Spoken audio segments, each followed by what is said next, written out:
Good afternoon, everybody. Uneducated Economist here. So, I am going to talk a little bit more about the Treasury General Account. Now, I know I've hit on this topic quite a few times over the last few videos, but I can't help but to think that it must be pretty important if I just can't stop thinking about it. So, if you're not quite familiar with what's going on with the Treasury General Account, I will leave links down in the description to the Federal Reserve chart showing how the account from the Treasury that is held at the Federal Reserve has swelled to well over $1.5 trillion. I think it's somewhere right around $1.5 trillion right now.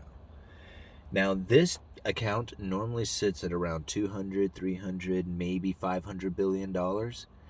And at $1.5 trillion, it is far beyond anything that anybody had ever anticipated would be taking place. Now, it swelled to this level because of an unusual and exigent circumstance. And this is where things get really tricky. The Treasury, in conjunction with the Federal Reserve, set up lending facilities to help backstop the entire financial markets. So if there was somebody out there who was wanting to take out a loan, the Federal Reserve had made sure that there was going to be a buyer out there of that debt. Now, these lending facilities, we covered them quite a bit inside of my videos. So if you just kind of go back to a little after March or so, we were talking quite a bit about them, and maybe I'll find some links down in the description. And we kind of went over each individual lending facility and talk about them. Now, what they did is the Treasury had pretty much given the Federal Reserve like $75 billion. The Federal Reserve then leveraged that up to around $600 billion. And was able to finance the special purpose vehicles, which are those lending facilities. See, the Federal Reserve couldn't do it on their own. They had to set up with the Treasury, using unusual and exigent circumstances, the pandemic, to get these facilities up and running. Now, some of the facilities were widely used, like the payroll protection program and stuff like that. Other ones hardly got touched. And the one that I talk about a lot is the corporate lending facility, the corporate debt lending facility, because this one had been very controversial. It was very prominent in the news while it was being established and funded, and when they actually started buying some corporate debt. But the thing is that they really didn't buy that much.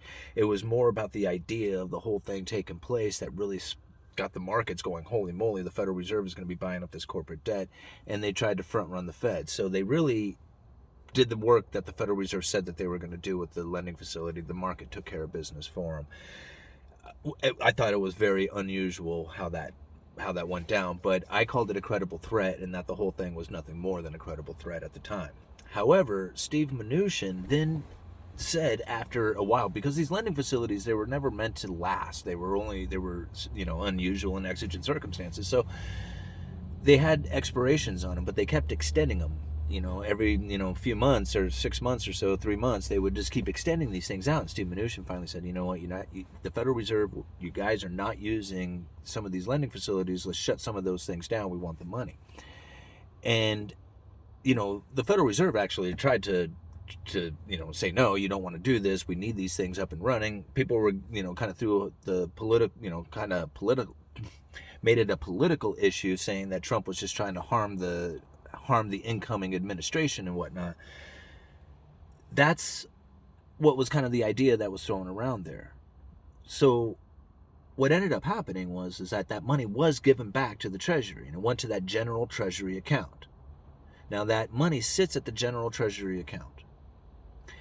And Janet Yellen is saying, we don't need this $1.5 trillion here. Let's unwind this over the next 6 months. We're going to withdraw a bunch of this money, which is pretty much liquidity. It's cash. And that's going to be a lot of it entering the system. And this is where things get really, really fuzzy. And I'm going to leave a link down in the description for you guys, because I don't know what the cause and effects from all this is going to be, although I definitely see something that's going to be happening from it, because it's just far too much for that to enter the system, for the Federal Reserve not to do something about it. Now, think about this for just a minute. When that money starts entering in to the system, it needs to find a place to go. Now, typically, these big banks would probably most likely find it inside of the money market funds. This is kind of like the easiest place to transfer cash to that's not actually holding on to cash, but is as close to cash as possible that you can get. And if that much money starts going into these money market accounts buy treasuries. So if this new cash comes in, they have to find a place to go with it.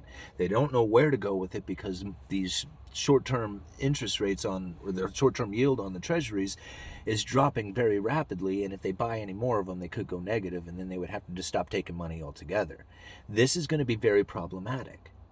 Okay, now I don't want to get into like everything that the money market funds would be like if they actually had to stop taking cash in because they of the risk of actually going negative with the fund.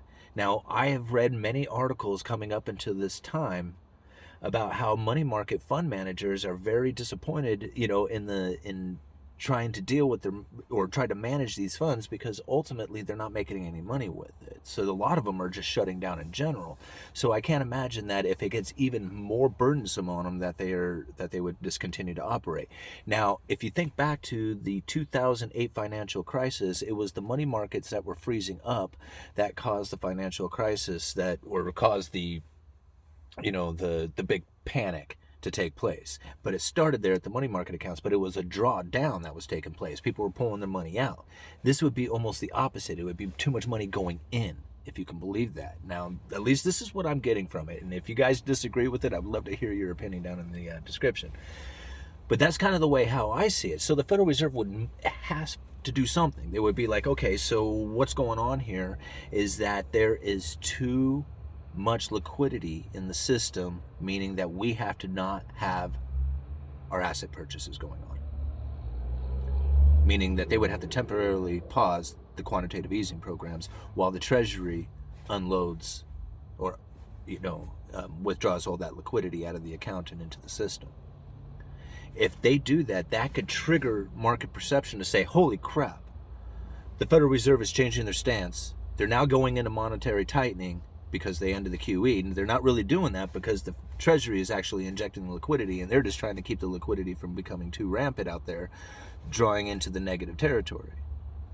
So there's a lot of things that they can do in order to try and raise interest rates. And in the article that I leave down in the description, they're talking about raising the interest rates on the reverse repo and the interest on excess reserves, which is the money that is held by the banks at the Federal Reserve. So if they can raise the interest rates there, and that is like the beginning of interest rates for across the board, you can imagine that after that starts to take place, all interest rates will begin to rise. So I never saw this coming, because I never thought that money from those lending facilities would end up at the Treasury and then ended up back into the system in such a fashion. Like, the Treasury was never meant to have that money. It was only because of the unusual and exigent circumstance. It was ultimately illegal if it wasn't for the pandemic. This is a very strange situation. I'm not sure what can be taking place from this, except that the Treasury could be injecting money into the people's hands to support households and businesses. At the same time, the Federal Reserve tries to unwind some of the irrational exuberance that has taken place inside of the bond market and housing market, and, stock market and all that other stuff. This could be a very tricky way of trying to deal with that system. And it's very diabolical in the sense that they use the pandemic in such fashion. But I don't know. It just kind of makes sense to me. Uneducated Economist, you guys let me know.